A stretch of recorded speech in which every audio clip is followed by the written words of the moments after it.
سلام، من آرشم. اینجا کانال پرژن پوئتری و اگر در حال تماشای ما هستید قطعا از علاقه‌مندان به شعر و ادب پارسی هستید. بنابراین دعوتتون میکنم به تماشای قسمت 16 از مثنوی معنوی.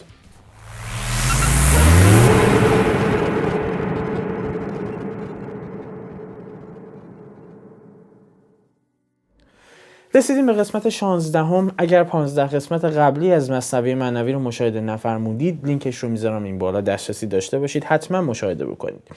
از این جهت که به هم پیوسته است، ممکنه در ظاهر این گونه نباشه. یعنی ما با داستان پادشاه و کنیزک شروع کردیم، تمام شد. داستان طوطی و بقال رو بررسی کردیم، مفاهیمش رو شکافتیم، اون هم تمام شد.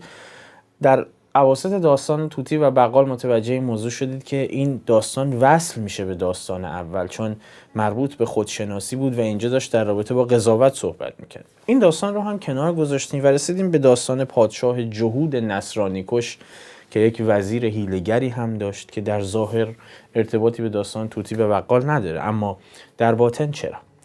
اگر خاطرتون باشه ما داستان قبلی رو با این ابیات تموم کردیم که میگفت چون بسی ابلیس آدم روی هست، پس به هر دستی نشاید داد دست. شیر پشمین از برای کد کنند، بو مسیلم را لقب احمد کنند. و بیت فوق‌العاده کلیدی که در این داستان باهاش سر و کله خواهیم زد: حرف درویشان بدزدد مرد دون، تا بخواند بر سلیمی زان فسون.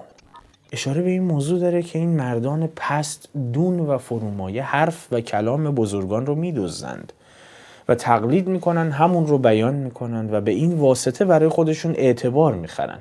مثلا چه بسا در لباس پیامبران و اولیای خدا ظاهر بشن جلوی شما و بلافاصله پس از اینکه مردم رو جذب خودشون میکنن و گول میزنن، برای خودشون فرقه و مکتب و طریقت و شریعت خودشون رو پایه‌گذاری بکنن و شما اگر ظاهر بین باشید به سادگی گول ظاهر اینها رو خواهید خورد و آب شور رو به جای آب شیرین به شما غالب میکنن. چون بارها عرض کردم در اپیزودهای داستان طوطی و بقال که آب شور و شیرین مثالی است که مولانا میاره، در ظاهر یک شکلن و شما باید صاحب ذوق باشید و ذائقه‌اش رو داشته باشید که بتونید بشناسیدش. ولی اگر درگیر ظاهر بشید نمیتونید تشخیص بدید. اگر درگیر ظاهر بشید، مثالهای متعدد آورده بود که شما منافق رو با مؤمن نمیتونید تشخیص بدید فرقشون رو، چون در ظاهر به یک شکل در صف نماز میایستن و عبادت میکنن، اما این کجا و آن کجا.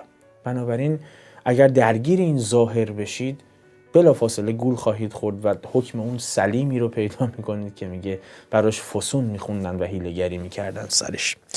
خاطرتون باشه که کی داره این حرفا رو میزنه. خاطرتون باشه که مولانا داره این حرفا رو میزنه. مولانا چه زمانی میزیست؟ در اوج زمان تصوف. یعنی شما هر گوشه ای رو نگاه میکردید خانقاه میدیدید. اگه دقت بکنید مولانا زمانی میزیست که حمله مغول انجام شده بود و تمام شده بود و یک لشکر شکست خورده، مردمی که سرخورده شده بودن، هر کسی به کنجی خزیده بود و گوشه عزلت گرفته بود و این از میان این گوشه های عزلت و خلوت نشینی ها خانقاه ها زده بود بیرون و کم نبودند مدعیان پیری و مرشدی دروغین.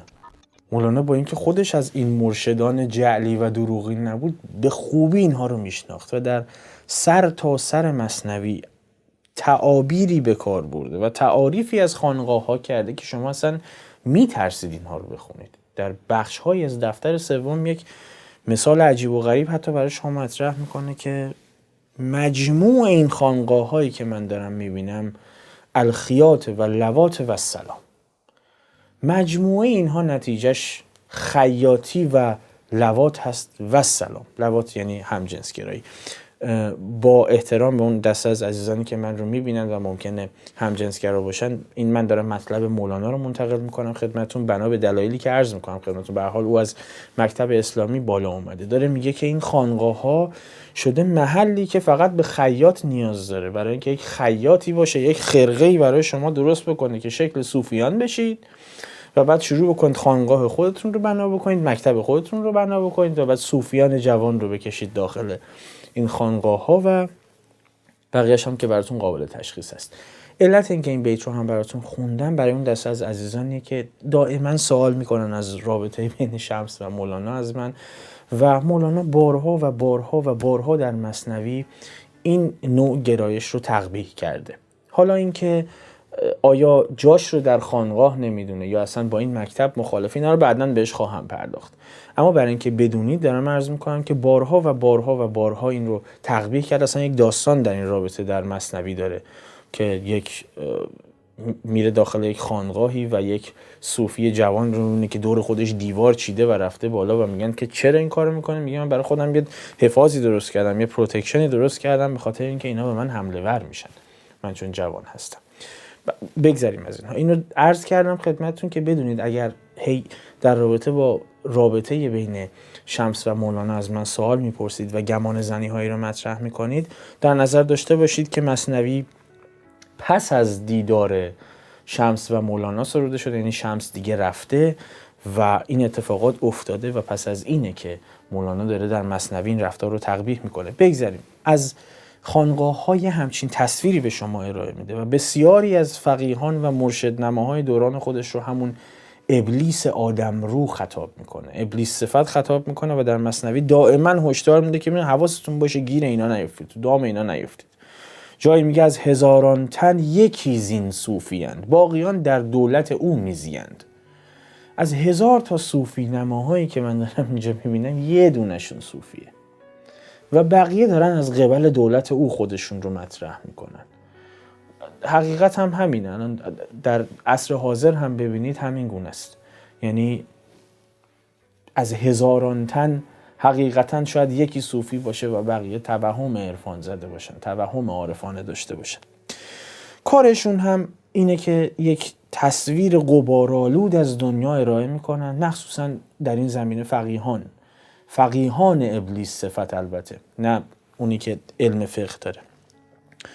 اینا کارشون اینه که یک تصویر غبارآلود از دنیا ارائه میدن و پیروان خودشون رو از این خطر میترسونن.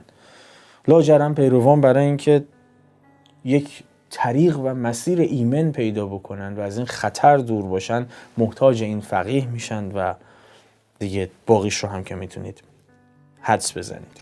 جای دیگه خودش در رابطه با این فقیهان و صوفیان ابلیس صفتی که فقط اداش رو در میارن میگه بینوا از نان و خوان آسمان سوی اون ننداخت حق یک استخوان. اون ندا داده که خان بنهادم نایب حقم خلیفه زادم. داره میگه اصلا این سهمش از سفره معنویت یه استخون هم نبوده، خدا یه استخون سمت این پرت نکرده.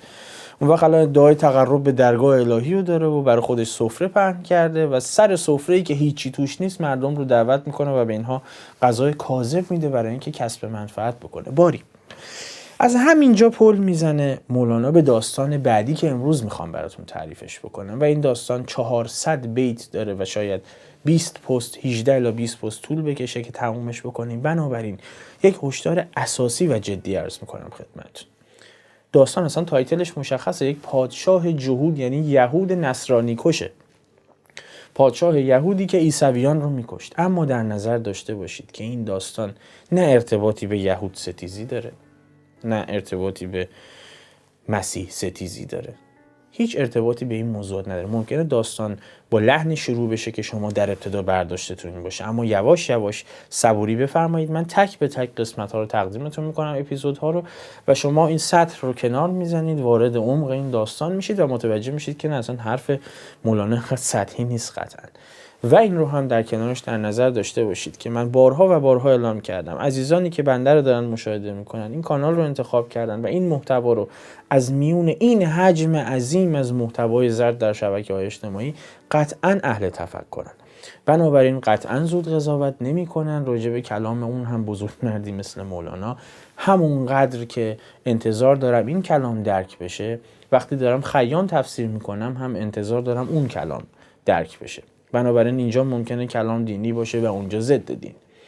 به همین ترتیب میدونم که کسانی که این محتوا رو دنبال میکنن از تضارب آرا لذت میبرن و درخواست من اینه که صبوری بفرمایید و این رو در نظر داشته باشید که اگر جزو تمام فرق اسلامی و غیر اسلامی و تمام ادیان ابراهیمی یا غیر ابراهیمی یا اصلا جزو پیروان معنویت آسیای شرقی باشید یا اصلا هیچ کدوم از اینها آتئیست باشید، همه روی چشم بنده جا دارید و اینجا محلی است برای تفکر.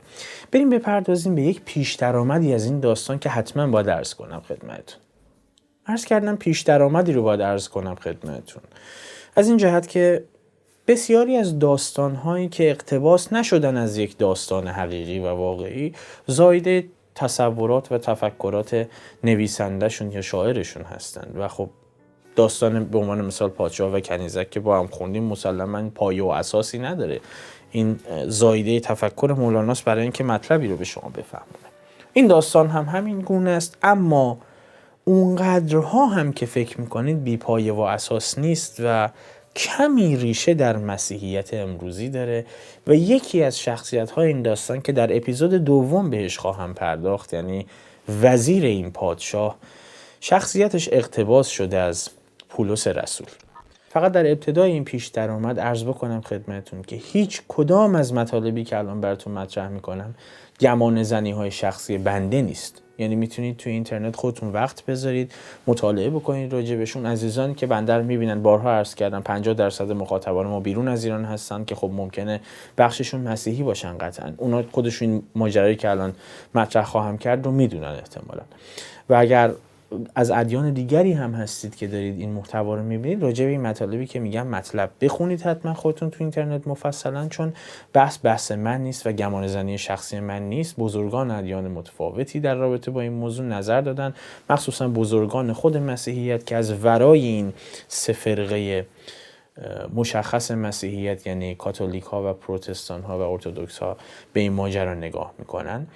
این نزاع کماکان برقرار هست، البته کمی کمتر شده، در گذشته بیشتر بود، حالا بهش میپردازیم. بیانشون اینه: مسیحیتی که ما امروز میشناسیم مسیحیت سنت پال یا همون پولس رسول هست. شاول اسم یهودیش هست که او این مسیحیت رو ساخته و پرداخته. از چه جهت؟ مسیحیتی که عیسی اون رو آورد در 4 انجیل کاتولیکال هست، همون اناجیل اربعه معروف که عملاً این در حقیقت دین پژوهان اصل مسیحیت رو در اون 4 انجیل میدونن. اما شاول یا همون سنت پال یا پولس رسول که خودش یهودی زاده بود، مدعی میشه در یک مکاشفه‌ای مسیح رو میبینه که حالا عرض میکنم خدمتون. و این موضوع و این مکاشفه‌ای که به عنوان تحت قالب یک نوری مسیح بهش رجوع میکنه، این در انجیل امروزی هست که میپردازم بهش. یه توضیح هم خدمتون بدم راجع به کتاب انجیل امروز. 27 کتاب هست و 4 تا از این کتاب ها اناجیل اربعه معروف هستند به عهد قدیم یا اولد تستمنت که بهشون کلونیکال گفته میشه، و 23 انجیل دیگه به اینها اضافه شده که بهش میگن نیو تستمنت، یعنی عهد جدید. و معتقد هستند که این عهد جدید و این بخش از دین مسیحیت کار سنت پال یا همون پولس رسول هست و بیش از نیمی از حجم این عهد جدید هم مربوط به نامه‌های پولس هست به این سمت و اون سمت. و به همین دلیل این گمانه‌زنی ها مطرح میشه و اختلافات و تناقضات اساسی هست بین این نیو تستمنت و اولد تستمنت که عرض میکنم. بریم بپردازیم به خود پولس رسول. پولس قبل از اینکه بشه سنت پال یا مسیحی بشه، یک یهودی زاده متعصب بود، اسم شال بود و اصلاً با مسیحیان خوب نبود. مسیحیان رو شکنجه میداد و آزار میداد. در اورشلیم زندگی میکرد و یک بار که از اورشلیم میاد بره به سمت دمشق، در میانه راه یک مکاشفه‌ای براش رخ میده. یک نور شدیدی رو میبینه که او رو انقدر شدت داشته کور میکنه و بر زمین میزنه و عیسی در به گوش او میگه که چرا پیروان من رو اذیت میکنی؟ چرا من رو اذیت میکنی؟ و او میگه که در این مکاشفه من عیسی رو دیدم و این اتفاق برای من افتاده. کور میشه و در حال به هر طریقی بوده میبرنش تا دمشق. 3 روز کور بوده و پس از 3 روز یکی از یاران عیسی، یکی از پیروان عیسی میاد سمتش و میگه من در رویا دیدم که مسیح به من گفت چه اتفاقی برای تو افتاده. و اومده سمت تو و تو در یک مکاشفه او رو دیدی و چشمات رو بیناییت رو از دست دادی، من اومدم این بینایی رو بهت برگردونم، اما شرطش اینه که طریق و مسیرت رو عوض بکنی. دیگه مسیحیان رو آزار ندی و او هم قبول میکنه و این اتفاق میفته، بیناییش رو پیدا میکنه مجدداً و از یک یهودی متعصب شیفت میشه به یک مسیحی متعصب. از اینجا به بعد خودش رو رسول عیسی میدونست برای غیر یهودیان، یعنی میگفت اونچه که خود حضرت عیسی گفته برای یهودیان گفته، از اینجا به بعد من مسیحیت رو برای غیر یهودیان میارم. به همین دلیل هم هست که مسیحیتی که امروز پایه‌گذاری شده و معمولاً باش برخورد میکنین رو برخی مسیحیت پولسی میدونن، نه مسیحیت عیسی. چون اگر 4 انجیل معروف رو در نظر بگیریم که کلام عیسی درش نهفته شده، همون اناجیل اربعه کلونیکال، پس از این در انجیل هایی که نیو تستمنت هستن یا عهد جدید هستن، این 23 انجیل بعدی، مفاهیمی مطرح شده که بسیار منافات داره با اون 4 انجیل اصیل. این موضوعی هم که خدمتتون عرض میکنم در ابتدا عرض کردم، این گمان زن شخصی من نیست، بسیاری از بزرگان در رابطه با این موضوع مطلب نوشتن که با کمی مطالعه در میابیدش. بخوام کسی رو مثال بزنم که همه بشناسیدش، اهل قلم باشه، لئو تولستوی یکی از بزرگترین ها هست که در رابطه با این موضوعگیری سفت و سختی هم داشته. بگذاریم. اساساً پس بر سر همین موضوع و اختلافات بین عهد قدیم و عهد جدید، یعنی اون 4 انجیل اربعه و بقیه اناجیل، این اختلافات در دین مسیحیت هست و اساساً عده‌ای کاتولیسیزم رو مسیحیت پولسی میدونن که رفته رفته در قرن 4 میلادی که شکل و شاکله گرفت و ارتودکس شد عملاً جا افتاد. ناگفته نمونه این که سنت پال یا همون پولس امروز از بزرگترین شخصیت‌های مسیحیت هست. اگر مسیحی هستید و بنده رو مشاهده می‌کنید، میدونم این رو که بسیاری از کلیساهای سنت پال در جای جای اروپا هست و در همه فرقه های مسیحیت، چه پروتستان، چه ارتودکس و چه کاتولیک، محترم هستیشون، مگر برای پاره ای از بزرگان و اندیشمندان که از فراز این مکاتب به موضوع دین مسیحیت نگاه میکنن. بنابراین به همین دلیل برخی از بزرگان او رو یهودی میدونن که به واسطه و به بهانه اون مکاشفه‌ای که براش رخ داد و عیسی رو دید، خیانت کرد به مسیحیت و دین عیسی رو، مسیرش رو تغییر داد. و خب تکیهشون هم بر اینه که مسیحیتی که امروز مشاهده میشه بیشتر به ممات عیسی اشاره داره تا به حیاتش. یعنی انگار از لحظه‌ای که عیسی به صلیب کشیده شد پس از اون مسیحیت شکل گرفته و به این بخشش دقت میشه که همون نیو تستمنتی هست که در 23 انجیل اومده، نه به اون 4 انجیلی که کلام عیسی درش هست. خب عیسی قبل از اینکه به صلیب کشیده بشه هم پیامبر بوده دیگه. و مثال هایی که براش میارن از منافات بین این دو گونه انجیل، یعنی بین عهد جدید و عهد قدیم، و خب پولس رو یا همون سنت پال رو خیانتکار میدونن به دین عیسی، اینه که چندین مسئله در عهد جدید هست که اصلا نمیخونه با عهد قدیم. من چند تاشو مثال میزنم براتون. یکی این که رستگاری در گروه ایمان به عیسی است، نه انجام عمل نیک یا انجام به اعمال تورات. یعنی شما تفاوتی نمیکنه چه عملی انجام میدی، چقدر عمل نیک انجام میدی. لازمه رستگاری اینه که شما به عیسی اعتقاد داشته باشی، نه اینکه به تورات عمل کنی. یعنی اگه به موسی اعتقاد داشته باشی، به فرامین تورات عمل بکنی، شما رستگار نمیشی. اتفاقا حالا جلوتر بهش میپردازم که جایی خود عیسی به این موضوع پرداخته که من نیومدم مثلا تعالیم تورات رو از سر شما بردارم. به همین دلیل هم هست که پولس خودش رو رسول کسانی میدونست که غیر یهودی هستند و میگفت عیسی رفت یهودیان رو دعوت کرد. دومین مسئله ایجاد سلسله مراتب تو کلیسا بود که این هم با کلام عیسی مخالف بود، یعنی اصلا مطابقت نداره با کلام عیسی. و سومیش این که این موضوع که عیسی اومده قربانی بشه به عنوان کفاره گناهان مردم هم در عهد جدید هست، در صورتی که مسیح هیچ موقع همچین ادعایی نداشت. و این مفهوم چهارمیش، مفهوم این پدر، پسر و روح القدس هم در هیچ جای عهد قدیم نیست، اما در عهد جدید هست و عیسی هیچ جا نمیاد بگه من پسر خدا هستم. اینا هیچ کدومشون در اون 4 انجیل کلونیکال نیست و اینها رو تعلیمات پولس میدونن برخی. و بخوام مهمترینش رو بگم همونیه که اول سر ذکر کردم، این که مسیح هیچ جا نگفت که من در همون 4 انجیل عهد قدیم که من اومدم احکام تورات رو بردارم. اما پولس اومد گفت من این رو این گونه تفسیر میکنم که این کلام مسیح خطاب به یهودیان بود. یعنی رفت به یهودیان گفت که شما میخواید بیاد مسیحی بشید، نیازی نیست که احکام تورات رو زمین بذارید، به عنوان مثال ذبح شرعی اونها رو، شریعت اونها رو، و نمیخوام که اینها رو ندیده بگیرید، اینها رو انجام بدید بیاد. پولس میگه که نه، این برای یهودیان بود. یهودیان اگر میخوان مسیحی بشن مشکلی نیست، میتونن به اعمال تورات در حقیقت اکتفا بکنن و اون رو انجام بدن. اما غیر یهودیان اگر میخوان مسیحی بشن نیازی نیست که اعمال تورات رو قبول داشته باشن و انجامش بدن.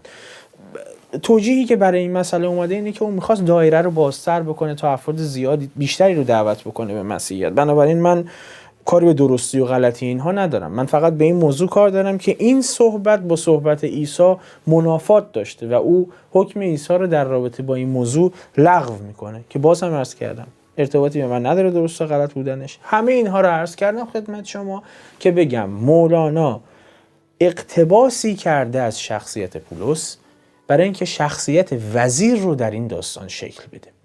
ریز به ریز وقتی جلوتر میریم و با این وزیر برخورد میکنید، یواش یواش نشانه ها و هینت هایی به شما میده و من همونها رو براتون عیان میکنم، کنار میزنم پرده ها رو از روش که شما بفهمید داره به چی اشاره میکنه.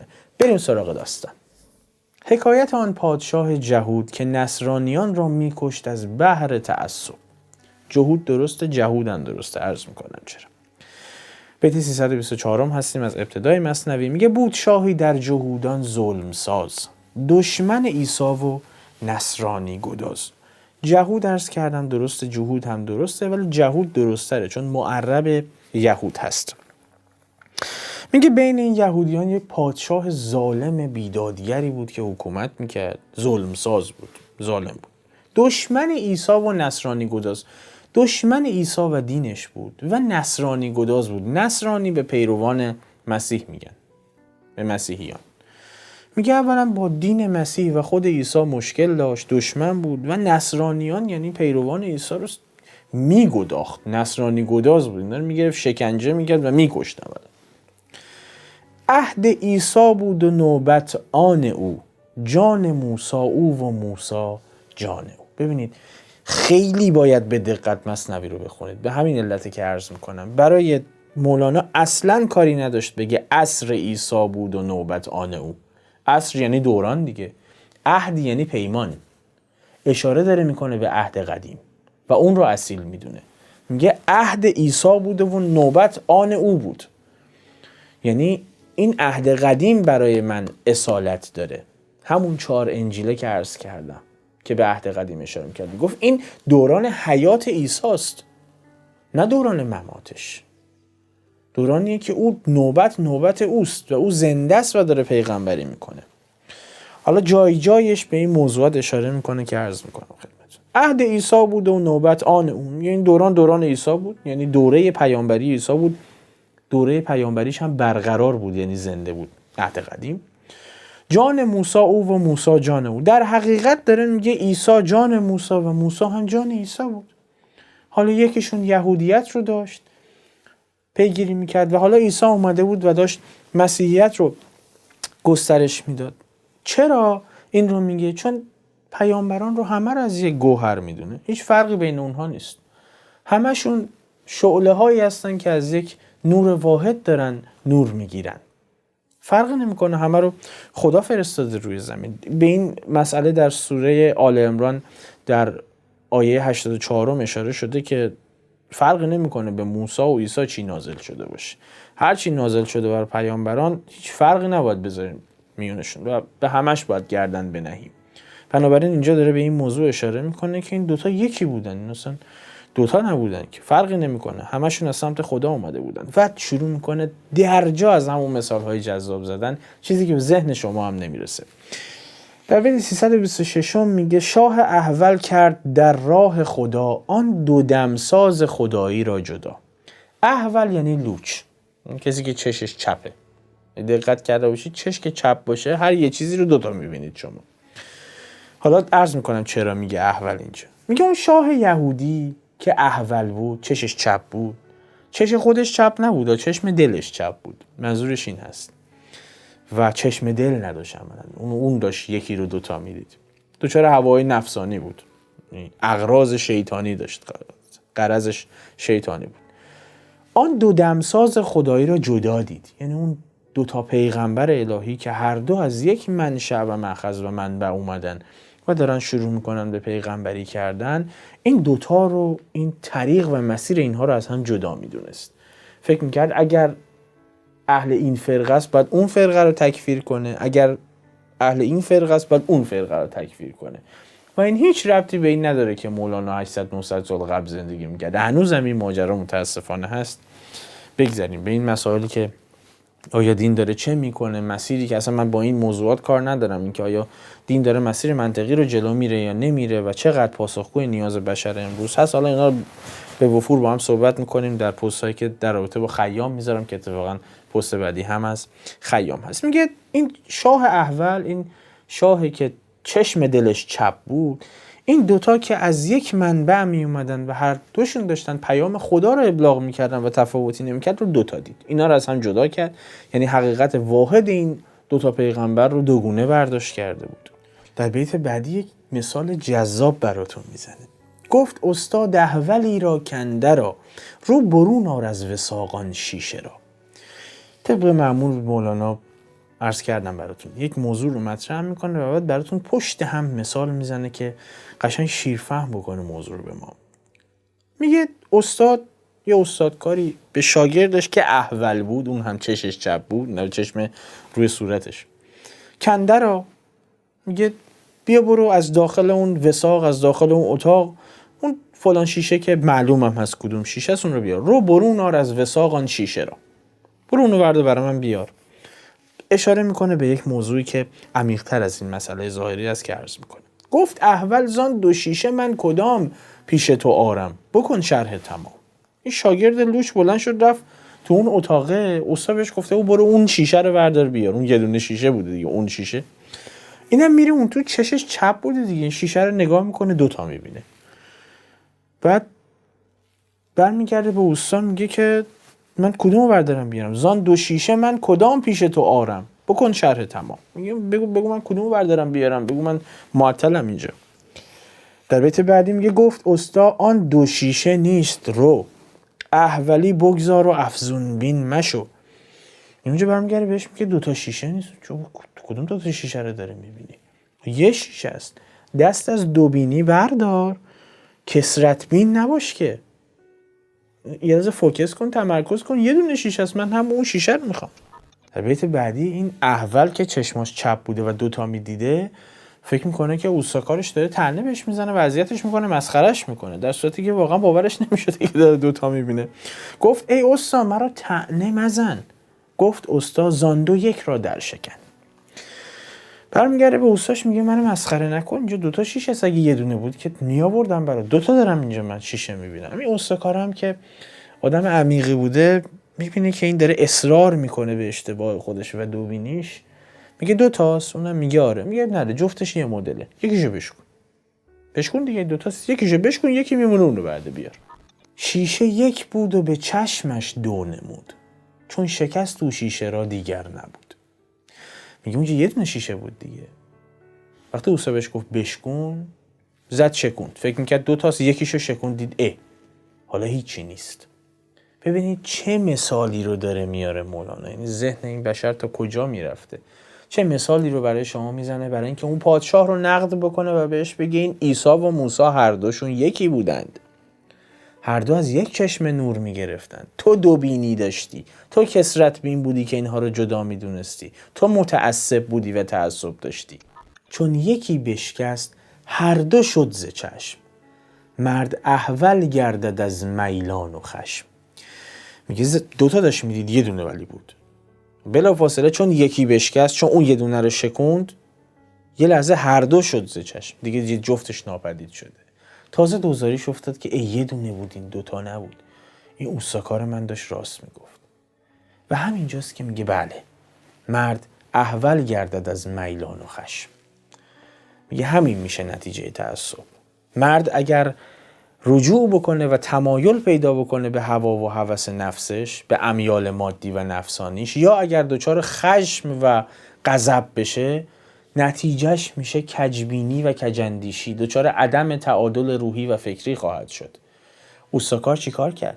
دید این تعصب داره به اون اشتباهش، داره زور میگه که دوتاست. خب میدونست اوساکارش داشت میگفت عزیزم یه دونه است، من مدت هاست اینجا دارم کار میکنم، یه دونه است، اون یه دونه رو بردار بیار. و وقتی دید این متعصبانه به اشتباهش اصرار میورزه، از خیر شیشش گذشت، گفت بشکنش. مثل که تو تا وقتی که این دیدگاه متعصبانه جلو چشمت نشکنه به خیالش نمیشی، بشکنش.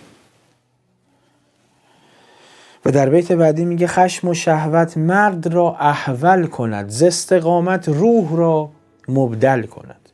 میگه این خشم و شهوت، این تعصبی که به عقایدتون دارید، این باعث میشه چشتون چپ شه، نه چشم سرتون، چشم دلتون، چشم باطنتون لوچ و چپ بشه، باعث دوبینی میشه. در نتیجه روحتون رو از حالت تعادل و توازن خارج میکنه. بارها این مثال رو براتون، این بیت رو زدم. سختگیری و تعصب خامی است، تا جنینی کار خوناشامی است. ببینید چند بار به این موضوع اشاره میکنه. اینکه شما تا وقتی که یک جنین باشی در شکم مادرت و تعصب داشته باشی به اون محیطی که هستی، دلت نمیخواد بیرون بیای، که میگه آقا جون بیرون یه دنیای جذابتری هست به خدا، شما بیا بیرون این دنیا رو ببین، خیلی جذابتر از اون شکمیه که داری توش خون میخوری الان همینجوری شناوری. داره میگه سختگیری و تعصب خامی است. تا وقتی تعصب میکنی یعنی خامی، جنینی، هنوز به دنیا نیومدی، پس کارت هم همون خون آشامیدنه، تو همون وضعیتی که داری باقی میمونی. این هم داره میگه هر کسی که اسیر خشم و هوای نفسش بشه، دیده باطنیش دچار خلل میشه، ایراد پیدا میکنه، به خاطر اینکه میخواد متعصبانه دیدگاه خودش رو حقنه بکنه به بقیه. چون غرض آمد هنر پوشیده شد، صد حجاب از دل به سوی دیده شد. دیگه اینجا داره ذکر میکنه دیگه شما چشم دلت که چپ ببینه، دوبین بشه، دیگه فرق نمیکنه چشم سرت چی میبینه، تو اصلا حقیقت رو نمیخوای بفهمی، نمیخوای ببینی، چون غرض آمد هنر پوشیده شد. همین که یک بشری دوچار غرض نفسانی بشه، دوچار امیال نفسانی بشه، درگیر هوا و هوسش بشه، به فکر منفعت طلبی بیفته، دیگه نمیتونه هنر رو ببینه. اینجا هنر رو میتونید حقیقت هم معنی بکنید، دیگه نمیتونه هنر بقیه رو ببینه. یه نفر صاحب فضلی بیاد جلوش بشینه، نمیتونه این تشخیص بده که این اهل فضله، هنر این رو نمیتونه ببینه، نمیتونه معنویات این رو تشخیص بده. صد حجاب از دل به سوی دیده شد، چون 100 تا پرده این چشم دلش کشیده جلوی چشم صورتش، دیگه دوتا که سهل 100 تا داره میبینه. چون دهد قاضی به دل رشوت قرار، کی شناسد ظالم از مظلوم زار. یعنی جذابتر از این مثال نمیشه زد. صاف زده وسط هدف. یه قاضی رو در نظر بگیرید، نشسته در دادگاه، یه بنده خدایی مظلومی اومده یک شکایتی مطرح کرده و یک ظالمی هم اونور متهم. حالا این دیالوگ برقرار میشه و او اساساً از درون و از کن به این نتیجه میرسه دیگه براش مشخصه که این ظالمه و اون بنده خدا اون گوشه نشسته مظلومه و ظلم شده. اگر رشوه گرفته باشه چی؟ اگر درگیر هوای نفس شده باشه چی؟ اگر درگیر امیال مادی و دنیوی شده باشه چی؟ تو چشم مظلوم نگاه میکنه میگه تو مقصری. کم دیدید اینا رو؟ کم میبینیم اینا رو؟ اینجا هم به همین اشاره میکنه، میگه شما اگر بشری باشید که درگیر هوای نفس شده باشید، اصلا چگونه میتونید اگر یک اهل فضل دیدید که هنر معنویت رو داره بشناسیدش؟ اصلا نمیتونید، این جلو چشمتون کور شده دیگه. یعنی عملا دلی که میل به نفس و خودبینی پیدا کرده باشه میشه همون قاضی فاسد. از درک حقیقت دیگه عاجزه، نمیتونه بفهمدش، نمیتونه درکش بکنه. در بیت 336 میگه شاه از حقد جهودانه چنان گشت احول کل امان یا رب امان. حقد یعنی کینه ورزی و عناد و دشمنی. میگه شاه از این شدت خشم و کینه توزی و تعصب یهودانش چنان احول شد، چنان این دیده باطنیش چپ شد و این چشم دلش لوچ شد و دوبین شد، کل امان یا رب امان، که خدای خودت به داد ما برس، از این خوی ناجوری که این پیدا کرده ما رو نجات بده. و در بیت آخری که در این بخش براتون میخونم میگه 100,000 مؤمن مظلوم کشت، که پناهم دین موسی را و پشت. زد 100,000 تا از این مسیحیان مظلوم بیگناه رو کشت، به این خیال و به این هوا و هوس که من حافظ دین موسی ام. یعنی زد پیروان دین عیسی رو کشت به این بهانه که من پیرو دین موسی ام، در صورتی که تشخیص نمیداد این عیسی و موسی همون یک شیشه هستن که این به واسطه چپ بودن چشم دلش داشت اینها رو دوتا میدید. ولی این دو شیشه رو یه شیشه گر ساخته بود که اونم خدا بوده باشه. پست رو طولانی نمی کنم، دلم میخواست ابیات دیگری هم بخونم، تازه داستان داره جا میفته، ولی ترجیح میدم پست رو کوتاه نگه دارم که حوصلتون سر نره برای پست های بعدی. بنابراین حتما اگر میخواید پست بعد رو ببینید یادتون نره دیگه چیزایی که همیشه میدونید، کانال رو فالو کنید، زنگوله کنارش رو بزنید، بقیه شبکه‌های اجتماعی ما لیستش رو بچه‌ها این بغل براتون میذارن، لینکش رو در دیسکریپشن حتما فالو بکنید که از بقیه پست ها در بقیه شبکه‌های اجتماعی هم غافل نمونید. و اگر قصد همیاری با ما رو دارید داخل ایران آیدی پی، خارج ایران لینک پیپل. تو پست بعدی هم ببینمتون. به سلامت.